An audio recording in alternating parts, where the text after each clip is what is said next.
तथागत सम्यक संबुद्ध तथागतांचा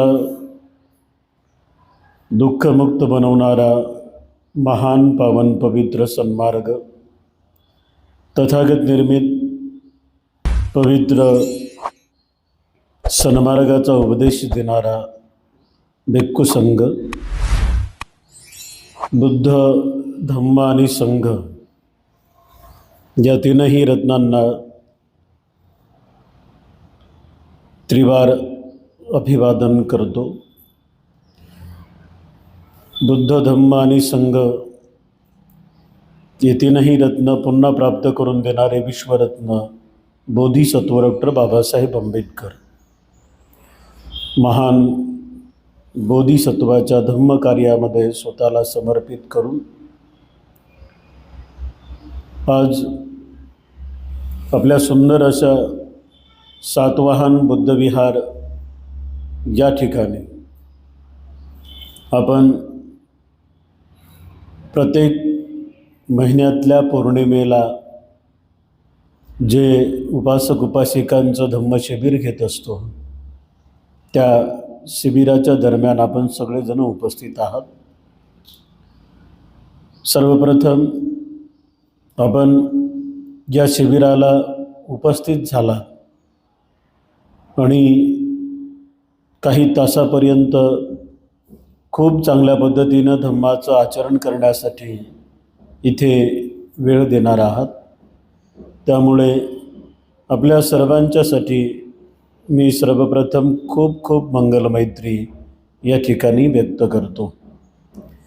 तथागत सम्यक संबुद्धांनी जो काही समग्र मानवजातीला दुःखमुक्तीचा महान असा मार्ग सांगितला, त्या मार्गावर चालणाऱ्या उपासक उपासिकांचे काही कर्तव्य, काही नियम आणि काही गुण सांगितलेले आहेत।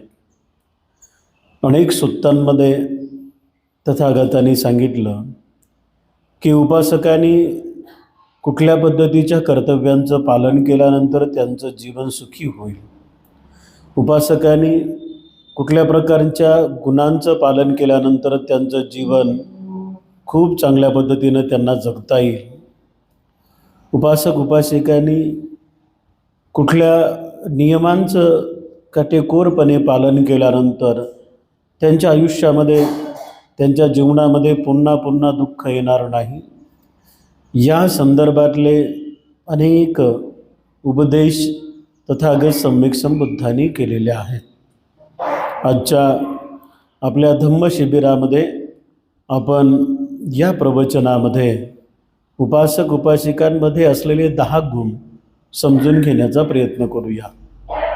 या 10 गुणांच्या आधारावरती एक उपासिका, एक उपासक खूप चांगल्या पद्धतीनं आपलं जीवन जगू शकतात। तथागत सम्यक संबुद्ध म्हणतात की हे 10 गुण प्रत्येक श्रद्धावान उपासक उपासिकामध्ये असले पाहिजे।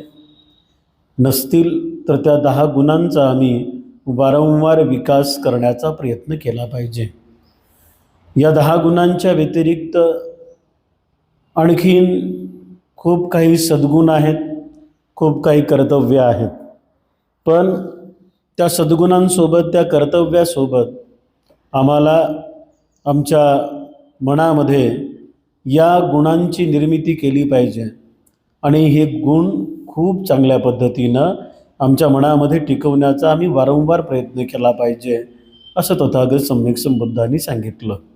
बुद्ध म्हणतात की उपासक आणि उपासिकांमध्ये धम्म शिकवणारे जे भिक्खू असतात किंवा धम्माचं दान देणारे जे गुरु असतात, धम्म कसा आहे, धम्म काय करतो, धम्माच्या आचरणाने कुठकुठले फायदे होतात, या संदर्भामध्ये जे काही शिकवण देणारे लोक असतात त्यांच्याप्रती प्रत्येक उपासक उपासिकांच्या मनामध्ये सहानुभूती असली पाहिजे।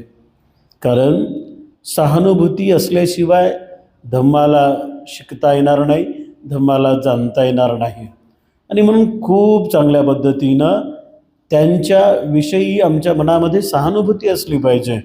धम्म शिकवणारे जे काही असतील त्या सर्व व्यक्तींप्रती, त्या सर्व लोकांप्रती आमच्या मनामध्ये सहानुभूती असली पाहिजे.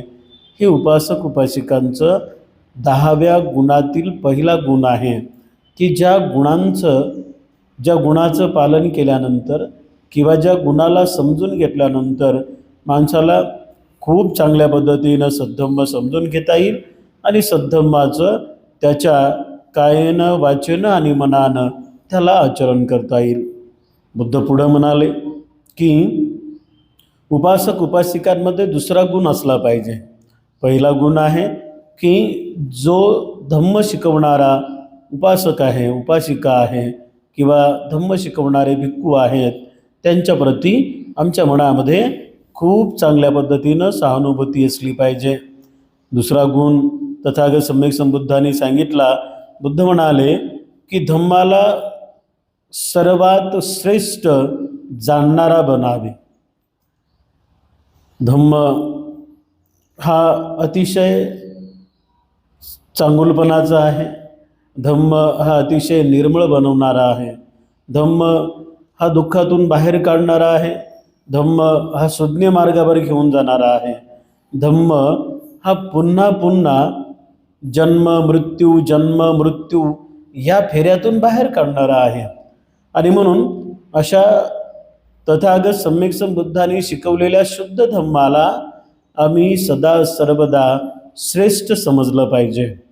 कारण बुद्ध म्हणाले की भिक्खूंनो, माझ्या महापरिनिर्वाणानंतर तुमचा शास्ता जर कोणी असेल किंवा तुमचा गुरु जर कोणी असेल तर धम्म आणि विनय हा तुमचा गुरु असेल. आणि म्हणून आम्ही साऱ्यांनी त्या धम्माला गुरुस्थानी मानून, त्या नियमांना गुरुस्थानी मानून आमचं जीवन जगण्याचा प्रयत्न केला पाहिजे. आणि तथागत सम्यक संबुद्धांनी शिकवलेल्या महान अशा सद्धम्माला आम्ही श्रेष्ठ मानण्याचा प्रयत्न केला पाहिजे किंवा श्रेष्ठ समजलं पाहिजे.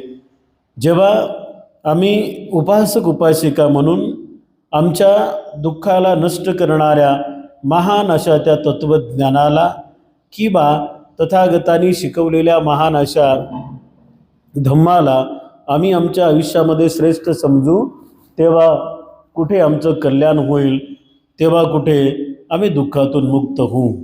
आणि म्हणून तथागत सम्यक संबुद्धांनी सांगितलेलं आहे की माणसाला तारणाऱ्या, माणसाला सुखी बनवणाऱ्या, माणसाला निरोगी बनवणाऱ्या, माणसाला या संपूर्ण कर्मकांडातून बाहेर काढणाऱ्या, माणसाला सतर्क बनवणाऱ्या, माणसाला जागरूक बनवणाऱ्या, माणसाला विपස්සना शिकवणाऱ्या किंवा या संपूर्ण गुणांनी माणसाला पूर्णत्वाकडे नेणाऱ्या सद्धम्माला आम्ही आमच्या आयुष्यामध्ये, आमच्या जीवन जगण्यामध्ये खूप चांगल्या पद्धतीनं श्रेष्ठ असं स्थान निर्माण करून दिलं पाहिजे किंवा त्या धम्माला आम्ही श्रेष्ठ मानण्याचा प्रयत्न केला पाहिजे.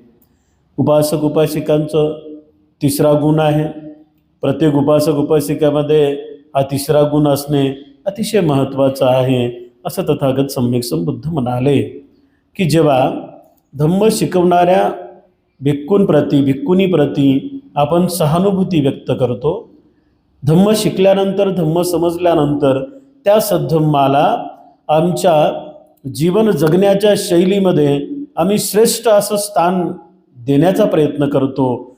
आणि या दोन गोष्टी केल्यानंतर तिसरा गुण आमच्या जीवन जगण्याच्या शैलीमध्ये आपोआप येऊन जातो. तो तिसरा गुण उपासक उपासिकांचा आहे. आम्ही यथाशक्ती दान देण्याचा प्रयत्न केला पाहिजे. कारण जो धम्म आम्हाला समजलेला आहे त्या धम्माचा प्रचार झाला पाहिजे, त्या धम्माचा प्रसार झाला पाहिजे. तो धम्म एकापासून दुसऱ्यापर्यंत गेला पाहिजे, दुसऱ्यापासून तिसऱ्यापर्यंत गेला पाहिजे आणि तिसऱ्यापासून साऱ्या लोकांपर्यंत गेला पाहिजे. अज्ञानी लोकांच्या मनामध्ये तो धम्म गेला पाहिजे. अज्ञानी लोकांना सज्ञानी करण्यासाठी त्या धम्माचा प्रचार प्रसार झाला पाहिजे. त्या धम्माचा प्रचार प्रसार यासाठी झाला पाहिजे की इथे असलेल्या सर्व मानव जातीला खूप सुखाने जगता येईल, खूप आनंदानं जगता येईल, खूप प्रेमानं जगता येईल, खूप करुणेनं जगता येईल आणि आपल्या आयुष्यामध्ये कमीत कमी दुःख त्यांच्या जीवनात येतील. आणि म्हणून उपासक उपासिकांचं हे कर्तव्य आहे, गुण आहे. कोणता गुण आहे तर अत्यंत महत्त्वपूर्ण असलेला उपासक उपासिकांचा हा तिसरा गुण आहे की जमेल त्या परिस्थितीमध्ये धम्माच्या प्रचार प्रसारासाठी आम्ही यथाशक्ती आर्थिक सहाय्य किंवा दान देण्याचा प्रयत्न केला पाहिजे. दान अनेक स्वरूपातलं असतं. दान कोणत्या पद्धतीनं द्यायचं असतं हे आपल्या सगळ्यांना माहिती आहे आणि म्हणून ते दान आम्ही वारंवार देण्याचा प्रयत्न केला पाहिजे. कारण ते दान आमचं धम्माच्या प्रगतीसाठी लागणार आहे, धम्माच्या उन्नतीसाठी लागणार आहे, लोकांपर्यंत ते धम्म नेण्याच्या कार्यासाठी लागणार आहे. आणि म्हणून यथाशक्ती आम्ही उपासक उपासिकांनी दान देण्याचा प्रयत्न केला पाहिजे. हे उपासक उपासिकांचं तिसरा गुण आहे आणि हा उपासक उपासिकांच्या जीवनामध्ये तिसरा गुण आला पाहिजे असं तथागत सम्यक संबुद्ध म्हणतात. चौथा अत्यंत महत्त्वाचा गुण आहे उपासक आणि उपासिकांनो, धम्माची अधोगती होत असताना म्हणजे धम्माचं पतन होत असेल, चौथा अत्यंत महत्त्वाचा उपासक उपासिकांचा गुण आहे की ज्या सुज्ञ लोकांना असं वाटतं की नाही माझ्या धम्माचं आता पतन होऊ लागलं, म्हणजे धम्माची अधोगती होऊ लागली, धम्माचा प्रचार प्रसार चांगल्या पद्धतीनं होत नाही आहे, मग चांगले उपासक उपासिका, श्रद्धावान उपासक उपासिका एका समूहामध्ये बसून खूप चांगल्या पद्धतीनं या संदर्भातली कारण मीमांसा करतात, विचारविनिमय करतात आणि विचारविनिमय केल्यानंतर त्या धम्माला पुन्हा एकदा वैभव प्राप्त करून देण्यासाठी, त्या विचारांना पुन्हा एकदा गती निर्माण करून देण्यासाठी कामाला लागतात. आणि हे उपासक उपासिकांच्या अंतःकरणामध्ये किंवा त्यांच्या दैनंदिन जीवन जगण्यातल्या शैलीतील असलेला अत्यंत प्रभावी गुण आहे की श्रद्धावान उपासक उपासिका आपल्या सद्धम्माचं पतन होऊ देत नाहीत, सद्धम्माची अधोगती होऊ देत नाहीत. ज्या ज्या ठिकाणी त्यांना असं समजतं की आता सद्धम्माचं पतन होऊ लागलं, सद्धम्माची अधोगती होऊ लागली, ते खूप चांगल्या चित्तानं खूप चांगल्या पद्धतीनं प्रयत्न करतात आणि सद्धम्माला पुन्हा एकदा तशा पद्धतीनं वैभव प्राप्त करून देण्याचा प्रयत्न करतात.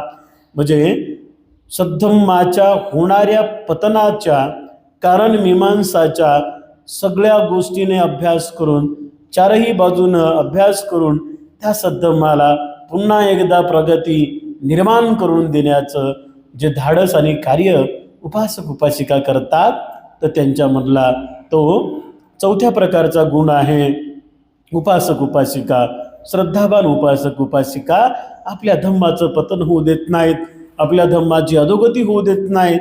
तर हे उपासक उपासिकांमध्ये असलेला अत्यंत महत्त्वपूर्ण चौथा गुण आहे.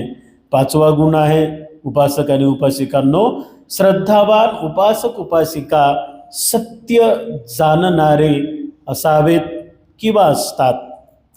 सत्य जाणणारे असावेत हा उपासक उपासिकांच्या अंतःकरणातील किंवा दैनंदिन त्यांच्या आचरण पद्धतीतील असलेला हा पाचव्या क्रमांकाचा गुण आहे. ज्या श्रद्धावान उपासक उपासिकांना सत्य समजलेला आहे. सत्य कोणतं आहे? सत्य हे आहे की या जगामध्ये असलेल्या अनेक रस्त्यांमध्ये की जे रस्ते माणसाला काही काळापुरतं सुखाकडे नेतात, काही काळ त्या रस्त्यानं चालल्यानंतर माणसाला समाधान मिळते, पण ह्या जगामध्ये जर कायमस्वरूपीचं समाधान आणि कायमस्वरूपी जर सुख पाहिजे असेल तर एकच रस्ता आहे आणि त्या रस्त्याला म्हटलेला आहे धम्माचा सन्मार्ग. धम्मपद म्हणजेच धम्माचा रस्ता. आणि त्या धम्माच्या रस्त्याला किंवा त्या धम्माच्या पथाला जाणल्यानंतर जे उपासक उपासिका सत्य जाणून घेतात, सत्याच्या आधारावरती धम्माला समजून घेतात, सत्याच्या आधारावरती त्या धम्मातील असलेल्या महत्त्वपूर्ण गोष्टी आपल्या दैनंदिन आचरणामध्ये आणतात. काया वाचा मनानं आपल्या जीवनसरणीमध्ये दैनंदिनीमध्ये धम्म जोपासण्याचा प्रयत्न करतात. कारण धम्म हे सत्य आहे आणि सत्य कधीही लपत नाही आणि सत्य कधीही लपून ठेवल्या जात नाही. सत्याला कधी झाकता येत नाही, सत्याला कधी नष्ट करता येत नाही, सत्याला कधी उद्ध्वस्त करता येत नाही. आणि म्हणून सद्धम्म हे सत्य आहे. म्हणजेच श्रद्धावान उपासक उपासिका सत्य जाणतात. सत्य काय आहे? सत्य आहे भवचक्र, सत्य आहे जन्म, सत्य आहे दुःख, सत्य आहे नाना प्रकारच्या होणाऱ्या वेदना. या वेदनांद्वारे जाणीवपूर्वक विज्ञानाच्या आधारावरती त्यांना समजून घेणं, संज्ञेच्या आधारावरती त्यांना समजून घेणं आणि त्या वेदना जाणत जाणत जाणत जाणत अशा पद्धतीची मनाची अवस्था निर्माण करणे आहे की आता सुखदयी वेदना नाहीत आणि दुःखदयी वेदना नाहीत, असुखद अदुःखद अशा वेदना निर्माण झालेल्या आहेत, समताभाव निर्माण झालेला आहे. म्हणजेच ध्यानाच्या माध्यमातून समताभाव जाणणे याला सत्य म्हटलेलं आहे. समाधीच्या माध्यमातून अनापानसती करत करत, समाधी शिकत शिकत, साधनेच्या द्वारे आपल्या सत्याला जाणणे. मग सत्य काय आहे? सत्य आहे की नाकपुड्यातून येणाऱ्या जाणाऱ्या श्वासावरती खूप सूक्ष्म पद्धतीनं जर लक्ष केंद्रित करून आम्ही आमच्या मनाला समजून घेण्याचा प्रयत्न केला तर निश्चित स्वरूपात ते मन आम्हाला समजेल. आणि ते एकदा मन समजलं की त्या मनाला खूप चांगल्या मार्गावरती आम्हाला लावता येईल. अशा पद्धतीनं सत्य जाणणारे उपासक उपासिका प्रयत्न करतात. ते भरकटून जात नाहीत, ते वेगळ्या मार्गाने जात नाहीत. आपल्या चित्ताला परिशुद्ध करण्याचा वारंवार प्रयत्न करतात आणि परिशुद्ध करून आपल्या चित्ताला जाणीव करून देतात की सद्धम्म ही सत्य आहे. सत्याच्या आधारावरती माणसाला सुख मिळते, समाधान मिळते. अशा पद्धतीनं त्यांच्या मनाची भावना निर्माण होते. म्हणजे श्रद्धावान उपासक उपासिका हे सत्य जाणणारे असतात. उपासक उपासिकांच्या मध्ये असलेला हा 5व्या प्रकारचा गुण आहे. 6व्या प्रकारचा गुण आहे फक्त कुतूहल म्हणून इकडे तिकडे ते जात नाहीत. अर्थात फक्त कुतूहल म्हणून म्हणजे जायचं म्हणून जायचं, पाहायचं म्हणून पाहायचं, अशा पद्धतीनं त्यांच्या मनात तो भाव नसतो.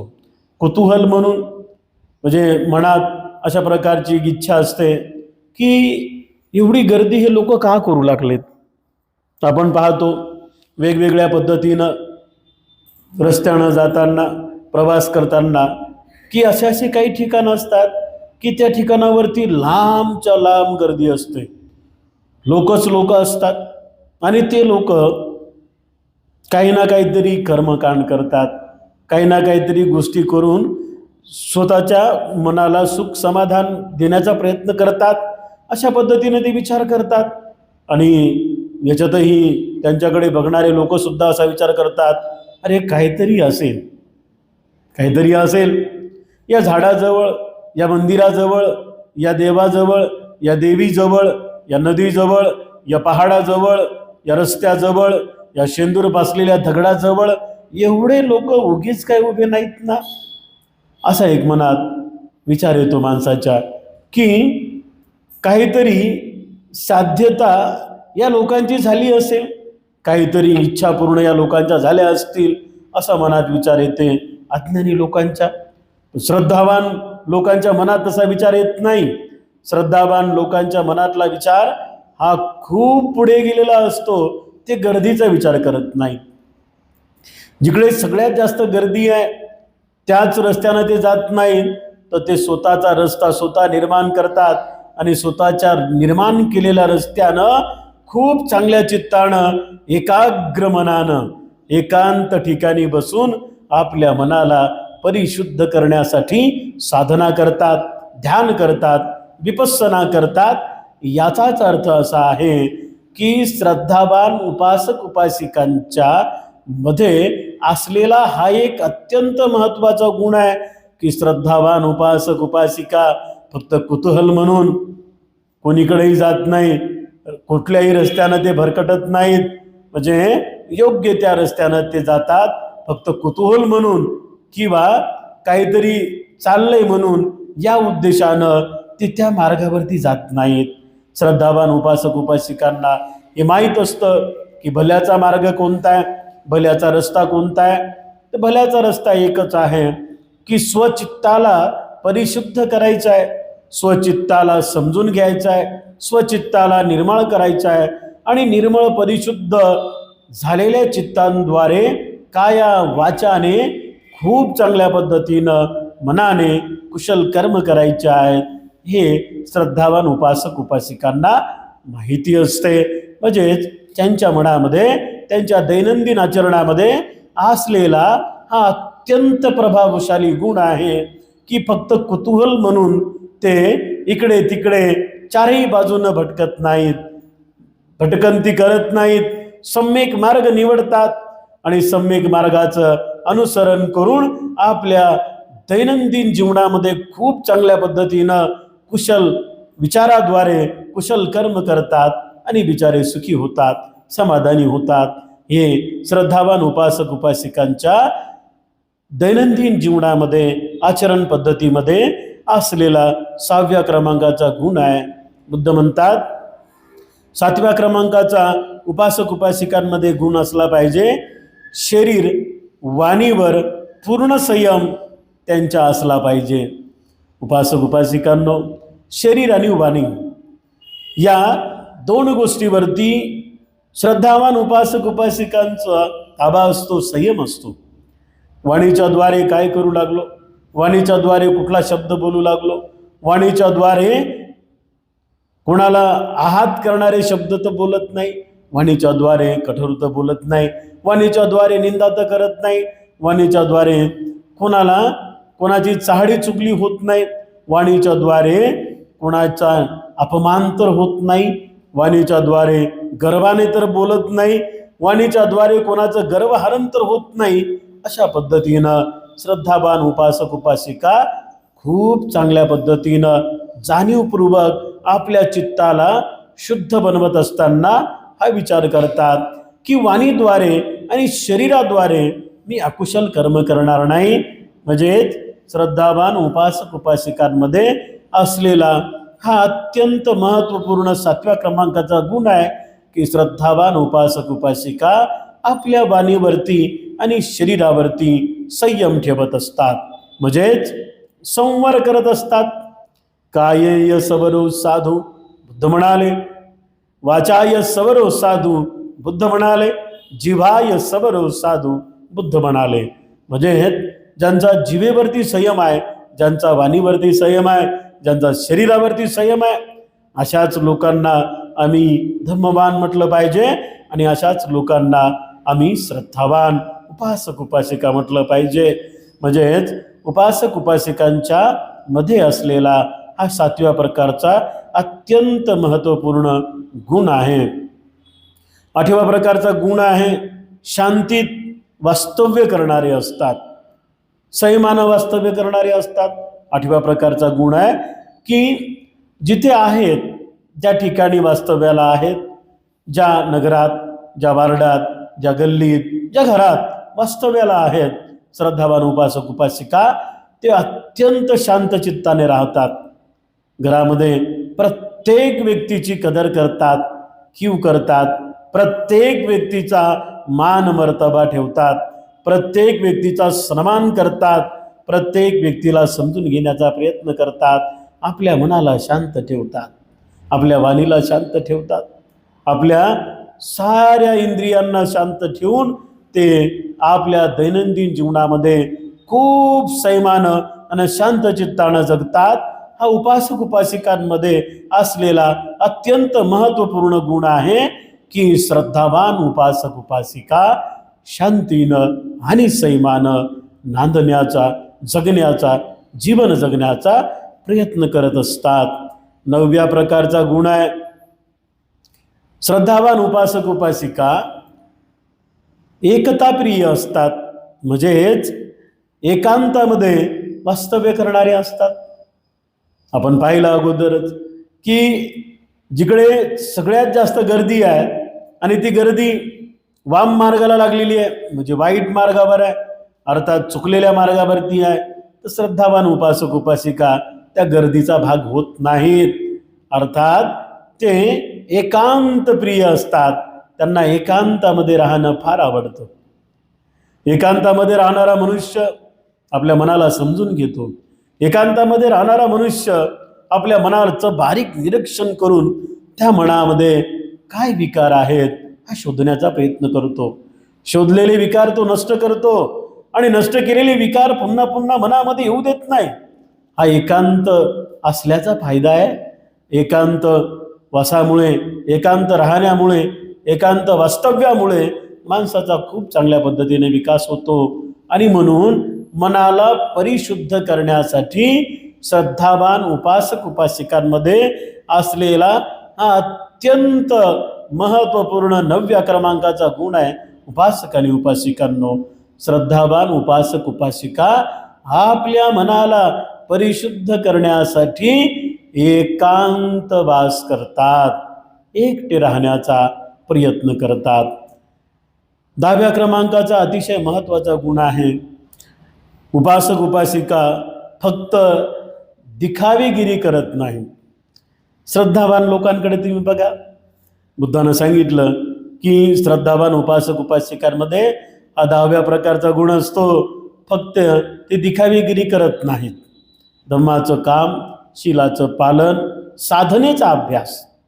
धम्माचं काम, शीलाचं पालन, साधनेचा, विपස්සनेचा अभ्यास, या 3 गोष्टी जे श्रद्धावान उपासक उपासिका अत्यंत मनातून करतात त्याच लोकांचा फायदा होतो, नाहीतर फायदा होत नाही ना.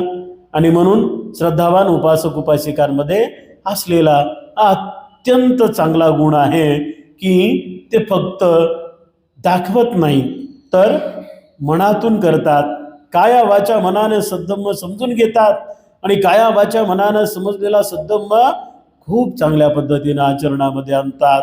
उपासक उपासिकांनो, प्रत्येक उपासक उपासिकांमध्ये, श्रद्धावान उपासक उपासिकांमध्ये, प्रज्ञावान उपासक उपासिकांमध्ये हे 10 गुण आपल्याला पाहायला मिळतात. आणि या 10 गुणांच्या आधारावरती साऱ्यांचं कल्याण होतं, साऱ्यांचं मंगल होतं. आपणही आपल्या दैनंदिन जीवनामध्ये हे उपासक उपासिकांचे 10 गुण आपल्या आचरणामध्ये आणण्याचा प्रयत्न करा. आपल्या कायेमध्ये आणण्याचा प्रयत्न करा, आपल्या वाणीमध्ये आणण्याचा प्रयत्न करा, आपल्या मनामध्ये आणण्याचा प्रयत्न करा आणि खूप सुखी व्हा, खूप समाधानी व्हा, खूप आरोग्यदायी व्हा. यामध्येच आपल्या साऱ्यांचं कल्याण आहे, यामध्येच आपल्या साऱ्यांचं मंगल आहे. पुन्हा या धम्मशिबिरामध्ये आपल्या सर्वांप्रती मैत्री अर्पण करतो. खूप खूप आशीर्वाद आपल्या साऱ्यांविषयी व्यक्त करतो. आपण खूप चांगल्या पद्धतीनं या साधना शिबिरामध्ये, उपासक उपासिका धम्म शिबिरामध्ये वेळ देत आहात. आपल्या सर्वांचं मंगल हो, आपल्या सर्वांचं कल्याण हो, आपल्या साऱ्यांचं मंगल हो.